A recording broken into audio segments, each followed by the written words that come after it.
Raven, the shadowy Kingpin, and his ruthless lieutenant, Cain, ruled Liverpool's streets with fear and cunning. But when betrayal lurked in their own ranks, the city's darkest secrets began to unravel. Liverpool's docks had long been a symbol of the city's industrious spirit, a place where ships arrived from distant lands, carrying goods that fueled commerce and life along the Mersey. By day the waterfront thrummed with activity, cranes lifted containers, workers shouted instructions, and the smell of salt and fish filled the air. But when night fell, the vibrant hum of the day faded into an eerie silence, broken only by the occasional echo of footsteps on wet cobblestones, or the distant howl of a stray dog. It was in these quiet hours that the true character of the docks emerged, a hidden world far removed from the city's tourists and office workers. Beneath the glow of flickering streetlights, abandoned warehouses became meeting points for those who preferred the shadows. The faint outlines of figures could be seen moving behind broken windows, exchanging parcels and cash in whispered transactions. No one knew exactly what they were trading. Some spoke of stolen goods, others of drugs and weapons. But the fear they inspired was real. Locals avoided these areas after dark, knowing that curiosity could be fatal. Stories of sudden disappearances circulated quietly in pubs and homes, tales that were never confirmed but never denied either. A man entering the wrong alley might vanish without a trace, leaving nothing but a faint echo of movement and the lingering smell of smoke from hastily burned evidence. Even the police tread carefully. Investigators patrolled the streets, their presence a temporary deterrent, but the gangs had long learned to disappear when needed. Surveillance cameras were destroyed or bypassed, informants were few and fearful, and the city's legal system often moved too slowly to catch up with the agile criminals who controlled the shadows. Rumors whispered that some officers were compromised, turning a blind eye for fear, loyalty, or personal gain. This invisible network of control made the docks feel like a city within a city, a place where normal rules did not apply, and survival depended on knowing when to move and when to hide. The dock's dark reputation attracted a peculiar mix of people. On the one hand, there were hardened criminals, young men and women hardened by life on the streets, drawn to the thrill and profit of the night. On the other, there were those trying to escape their pasts, seeking refuge in anonymity while hiding secrets they could not reveal. Occasionally, tourists and late-night wanderers stumbled too close to the wrong warehouse or alley, quickly realizing the danger of being in the wrong place at the wrong time. Their presence was fleeting, often leaving only the faintest trace of fear behind them, as though the darkness itself had warned them away. In this hidden world, power was measured not by wealth or education, but by influence and fear. A single whisper could ripple through the streets, and one careless act could have deadly consequences. Those who rose to control the docks did so by understanding this delicate balance, using strategy, intimidation, and cunning rather than brute force alone. The docks were a chessboard, and every figure moving through the night played a role, some visible, others invisible, all shaping the story of Liverpool's darkest streets. By the time dawn approached, the shadows retreated, leaving behind faint traces of the night's activity, a scattered bottle, the faint smell of smoke, footprints leading to nowhere. Daylight washed over the docks, and life resumed as if nothing had happened. But the memory of the night lingered in the minds of those who had witnessed it, a reminder that Liverpool's beauty and vibrancy existed, side by side with a world of hidden danger, waiting quietly for darkness to fall once more. Among the winding streets and narrow alleys of Liverpool, a figure emerged, who would soon change the balance of power in the city's underworld. Known only by the nickname Raven, he was an enigmatic presence, quiet, observant, and careful, yet capable of sudden, ruthless action. Raven began his rise far from the spotlight, starting with small crimes that seemed almost insignificant at first. Petty thefts, minor scams, and street-level drug deals allowed him to gain a foothold without attracting too much attention from law enforcement. But even in these early days, there was something about him that set him apart, a keen mind for strategy, a sharp understanding of human weakness, and a fearlessness that unnerved even seasoned criminals. Raven's early operations were deliberate and precise. Unlike many who relied on brute force alone, he built alliances quietly, forming relationships with local gangs and even corrupt officials who could protect his movements. Every action was calculated to expand his influence while minimizing risk. By the time he reached his early 20s, Raven had begun to dominate entire neighborhoods, controlling the flow of illegal goods and the loyalties of those around him. His reputation spread quickly. Stories of his intelligence and cruelty became whispered warnings in pubs, playgrounds, and council estates alike. People learned to respect him, and fear followed naturally behind. What set Raven apart was not just his ambition, but his adaptability. When rivals attempted to challenge him, he didn't respond with mindless violence. Instead, he observed, studied, and waited for the perfect moment. Many who underestimated him paid the price. Disappearances, arson, and sabotage ensured that anyone attempting to seize his territory found themselves outmatched. Each move was a lesson in patience and precision, and the city soon recognized that Raven was not just another gang leader, he was building an empire. At the same time, Raven understood the value of secrecy. Most of his operations were hidden in plain sight. Ordinary businesses, from shipping companies to small shops, acted as fronts, masking the flow of drugs, money, and information. Even those working closely with him often knew only fragments of the bigger picture. This web of control was meticulously maintained, leaving outsiders, including law enforcement, struggling to piece together the scope of his operation. Raven's intelligence and foresight allowed him to stay steps ahead, and for a long time he seemed untouchable. But Raven's rise was not without consequences. The streets he controlled grew more dangerous. As violence became a tool to maintain order and loyalty, communities felt the tension in subtle ways. Windows shuttered at night, neighbors wary of strangers, and whispers of retaliation for the smallest perceived offense. People who once believed the docks and estates were simply places to live realized they had become part of a complex ecosystem of fear and power, with Raven at its center. By the end of his ascent, Raven had transformed from a street-level operator into the undisputed kingpin of Liverpool's hidden underworld. He wielded power with both intelligence and terror, reshaping the city in his image. The streets, the alleys, and the docks all bore silent testimony to his rise, each shadow hinting at the unseen influence of a man who had learned to turn fear into currency, loyalty into weapons, and secrecy into an empire. The city would never forget him, nor would it ever fully understand the extent of his reach, as Raven's shadow loomed over Liverpool, unseen but always present. The drug didn't just affect individuals, it altered entire neighborhoods. Shops closed early, parks emptied, and the streets grew quieter, not from peace but from fear. Crime surged as addiction fueled desperation. Robberies, muggings, and burglaries became daily occurrences. Some tried to resist, seeking help from charities and local authorities, but the scale of the problem was overwhelming.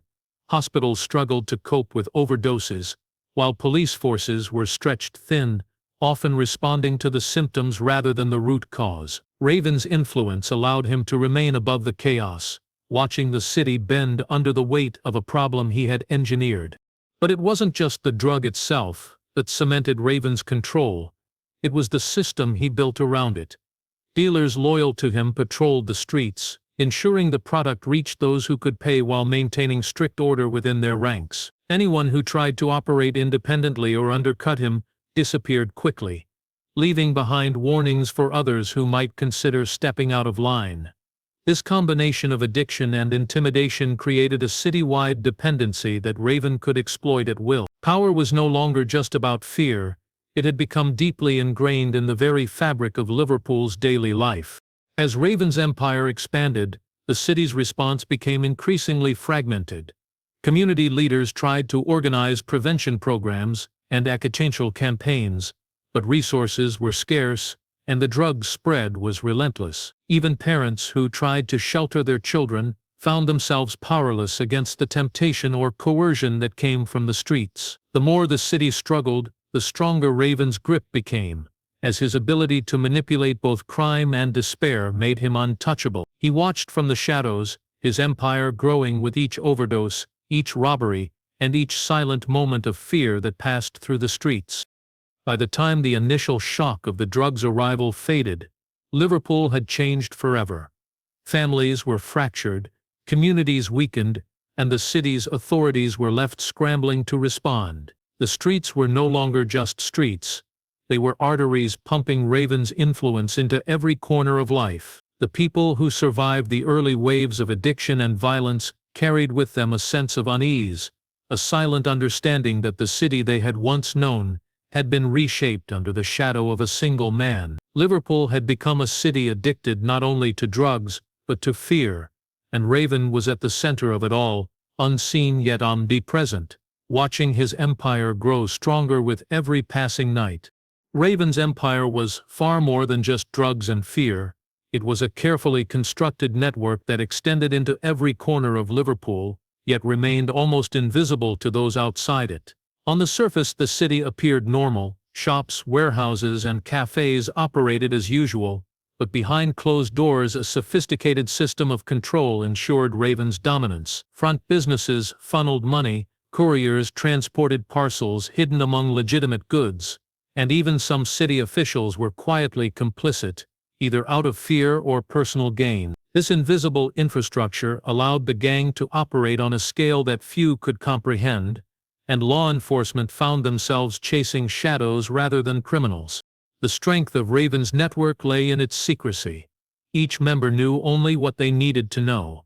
Street-level dealers handled customers, but had no access to the larger operations. Couriers transported goods without ever knowing their origin or destination. Managers of front businesses kept meticulous records that seemed normal on the surface, but concealed encrypted information, contracts, and instructions for the gang's inner circle. This compartmentalization made the organization nearly impossible to dismantle from the outside. Every attempt by police to follow a lead ended in frustration, as one clue often led to a dozen dead ends. Communication was another key to Raven's control. Messages were encoded, meetings held in obscure locations, and couriers used silent signals to convey information. Even trusted associates were subject to tests of loyalty, ensuring that betrayal was minimized. Raven himself rarely appeared in person at transactions, preferring to orchestrate events from a distance. His absence created a sense of mystery that enhanced both fear and respect among his followers. No one knew his exact location, yet his presence was felt everywhere, like a shadow moving through the streets. The gang also relied heavily on intimidation and selective violence to maintain control. Those who spoke out, attempted to leave or challenge the organization faced swift consequences. Abandoned buildings, quiet docks, and empty streets often bore the evidence of these warnings. Burned-out cars, spray-painted messages, or bodies left as symbols of power. The lessons were clear. Loyalty was non-negotiable, secrecy was mandatory, and crossing Raven's path could be fatal. Fear was as much a tool as money, giving him control that extended beyond the reach of any weapon. Despite the pervasive influence, law enforcement continued their pursuit. Detectives pored over surveillance footage, followed informants, and attempted to track financial transactions that seemed ordinary on the surface. Slowly, patterns emerged, revealing glimpses of the network structure. Yet every time investigators believed they had a breakthrough, Raven's foresight ensured that the trail went cold. Even those who tried to cooperate with authorities often disappeared mysteriously before providing substantial information. It became clear that taking down Raven was not a simple matter of arrests or raids. It required understanding a complex, hidden ecosystem of loyalty, fear, and secrecy that spanned the entire city. By the time the scope of Raven's organization became apparent, Liverpool had already been transformed. Neighborhoods were under the subtle control of his network.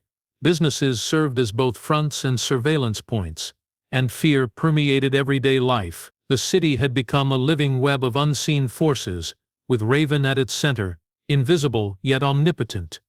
The people who lived there sensed the presence of a power that was everywhere and nowhere, shaping their lives without revealing its full form. Liverpool had become a city controlled not just by crime, but by a hidden system so intricate and efficient that it seemed almost untouchable, leaving the authorities with a growing sense of frustration and the realization that the true battle had only just begun. Just as Raven's control over Liverpool seemed unshakable, a new threat emerged from the shadows. A rival gang, younger and more reckless, began moving into the territories he had carefully secured. Unlike Raven, who relied on strategy and patience, this new faction acted with impulsive aggression, leaving a trail of chaos in their wake. At first, the confrontations were minor: graffiti on walls, stolen shipments, and skirmishes in back alleys, but the tension escalated quickly. The city began to feel the pressure of a brewing storm, as fear and uncertainty rippled through neighborhoods that had once been tightly controlled by Raven's system. The rival gang's boldness forced Raven to respond, but not in the way outsiders expected. Rather than striking immediately, he observed, learned, and calculated. He studied the newcomers' patterns, their weaknesses, and their alliances, waiting for the perfect moment to strike. Unlike them, Raven understood that brute force alone could not maintain long-term control. His strikes were precise, surgical, and devastating, sending clear warnings without revealing his full strength. The streets of Liverpool became a silent battlefield, where invisible lines marked territories and every movement carried risk. Escalation was inevitable. The two factions clashed in abandoned warehouses, darkened streets, and quiet docks. Explosions, fires, and sudden disappearances sent the city into shock. Residents learned quickly that stepping outside after dark could be dangerous, that a wrong turn could mean encountering violence at its rawest.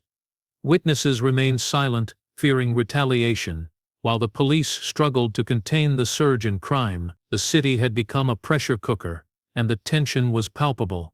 Every alley, every dimly lit street, held the potential for conflict. Yet even amid the chaos, Raven's true strength lay not in the violence itself, but in the alliances he quietly forged.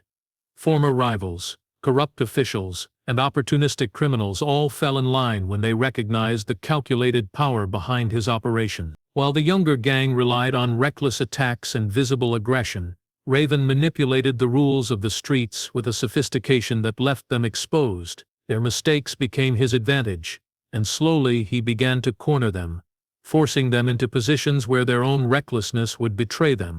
The violence, however, was not without cost.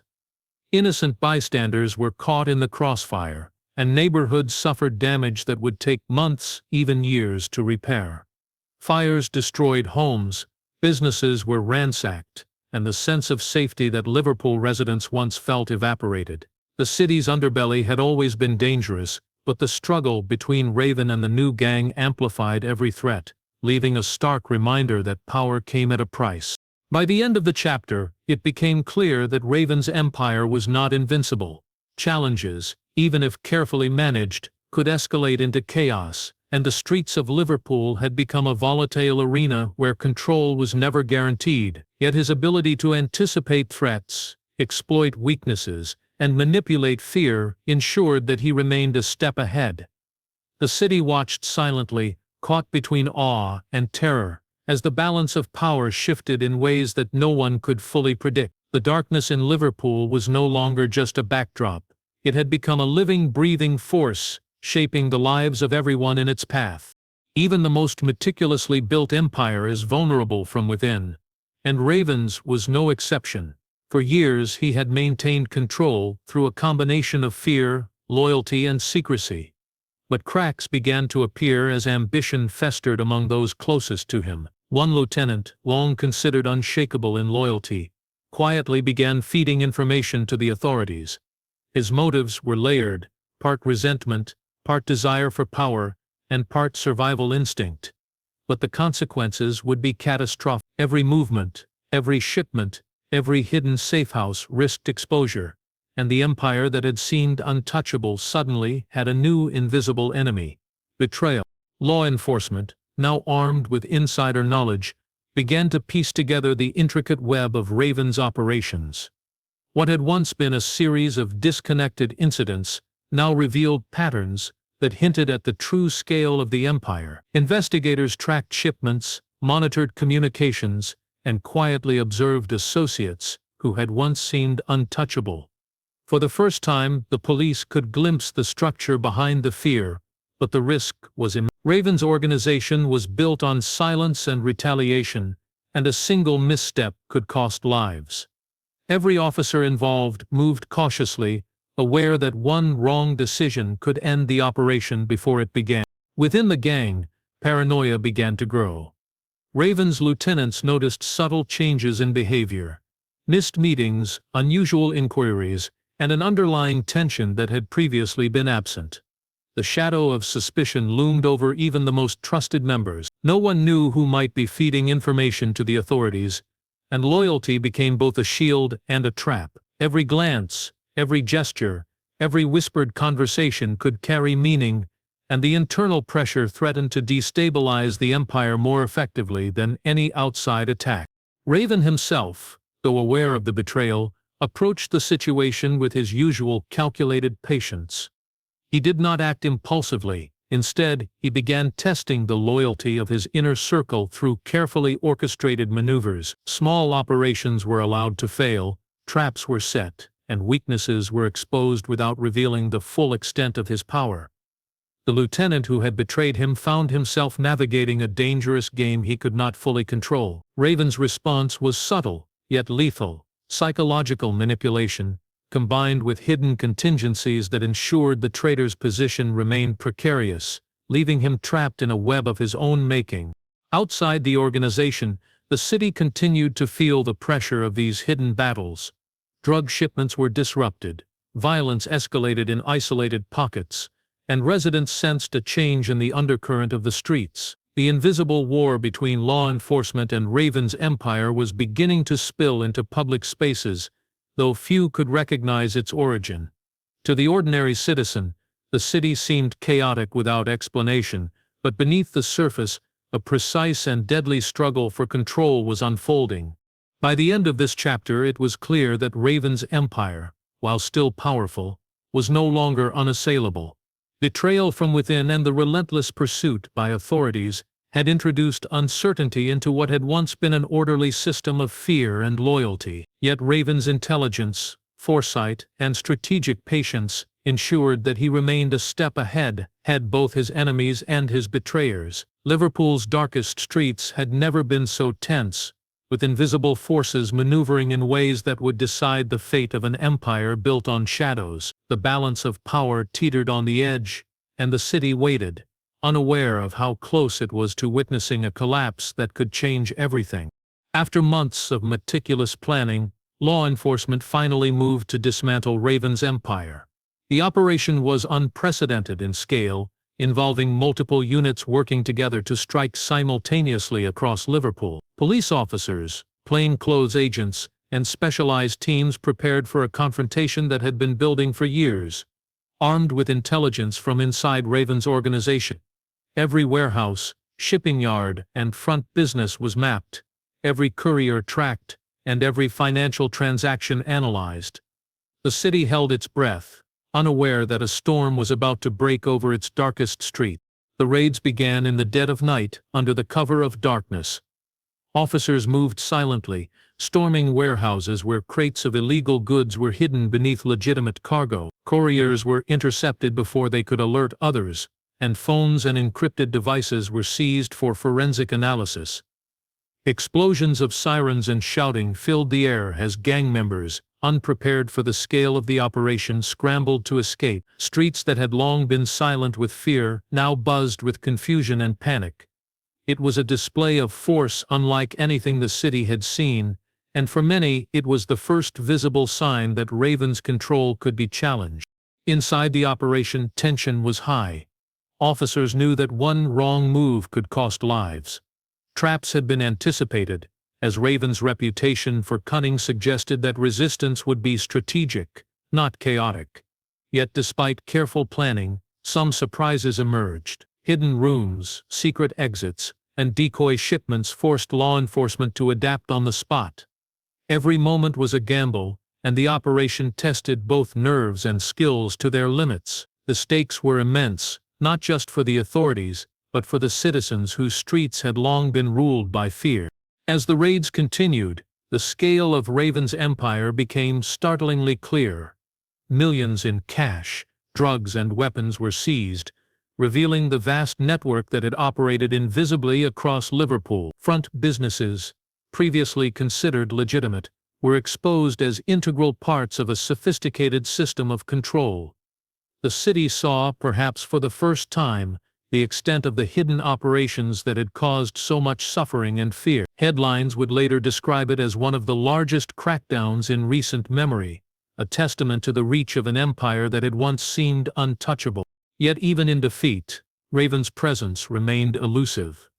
The man himself was nowhere to be found. Investigators discovered traces of his movements, encrypted messages deleted at the last moment, accounts emptied just before seizure, and escape routes carefully planned, but he had vanished. To the public, it seemed almost mythical, a criminal so powerful that even when the law struck directly at him, he could disappear without a trace. His absence only heightened his legend, leaving questions about his true wealth, remaining influence, and potential for return. By dawn, Liverpool's streets were quieter, but the impact of the raids lingered. Communities began the slow process of recovery. Hospitals and social services worked to address the aftermath, and families affected by the drug trade felt a fragile sense of relief. The city had witnessed the fall of an empire, yet the story was far from over. Raven's ghostly presence remained in the shadows, a reminder that even when exposed, the power he wielded over Liverpool's darkest streets could not be fully erased. The city had survived the storm, but the memory of his influence lingered, leaving everyone to wonder if the darkness was truly gone or merely waiting for another opportunity to rise. With Raven gone, at least from the streets, Liverpool seemed to breathe a little easier. The warehouses were empty, the drug shipments seized, and the most visible members of his gang behind bars. For many residents, there was a fragile sense of relief, a feeling that perhaps the city's darkest streets were finally free from the grip of fear. But the reality was far more complicated. The scars left by years of violence, addiction, and intimidation could not be erased overnight. Communities that had once thrived were fractured, families struggled to rebuild, and the city itself bore silent testimony to the power that had once ruled invisibly among them. The absence of Raven did not mean peace. The void he left created uncertainty, and uncertainty always attracts new predators. Rival factions, emboldened by his disappearance, began to test the boundaries of control. Smaller gangs tried to expand into his former territories, while opportunistic criminals exploited gaps in the law enforcement presence. The streets, once carefully managed under a strict hierarchy of fear and loyalty, became unpredictable. For residents, life remained tense, as the city adjusted to a new, unstable order where threats could appear at any moment. Recovery was slow. Programs were established to help those addicted to drugs, but the reach of Raven's empire had been extensive, and many who had fallen into dependency faced long and difficult paths to recovery. Social services worked tirelessly, yet the scale of the problem often felt overwhelming. Schools, community centers, and local charities became critical spaces for those trying to reclaim stability. But the memory of years under Raven's shadow lingered in the streets, a quiet reminder of how deeply the city had been affected. Even law enforcement, triumphant in their raids, recognized that their victory was incomplete. While the most visible elements of Raven's organization had been dismantled, some parts of his network remained hidden. Cash and resources had vanished, and some loyal associates had escaped capture. The ghost of Raven's influence persisted, shaping the behavior of those who remained in the underworld. Investigators understood that while the city had won a major battle, the war against crime and corruption was ongoing. The challenge was no longer just stopping one man, it was addressing a system that had allowed him to rise in the first place. For the people of Liverpool, life returned to a semblance of normalcy, yet the tension never fully disappeared. Parents remained vigilant, neighborhoods watched over each other cautiously, and whispers about the empire that had once dominated the city circulated in quiet corners. Children who had grown up under the shadow of Raven's control remembered the fear and the restrictions on their streets, shaping a new generation, wary of the dangers hidden in plain sight. By the end, the story of Liverpool's darkest streets became a cautionary tale, a reminder of how power, fear, and secrecy can shape a city, and how resilience, vigilance, and courage are required to reclaim it. The darkness had receded, but it had not vanished. Raven was gone, but his legacy remained etched into the alleys, docks, and hidden corners of Liverpool. The city had survived, but it had been forever changed. And somewhere, in the shadows of the streets, the faint possibility lingered that darkness, patient and watchful, might one day return.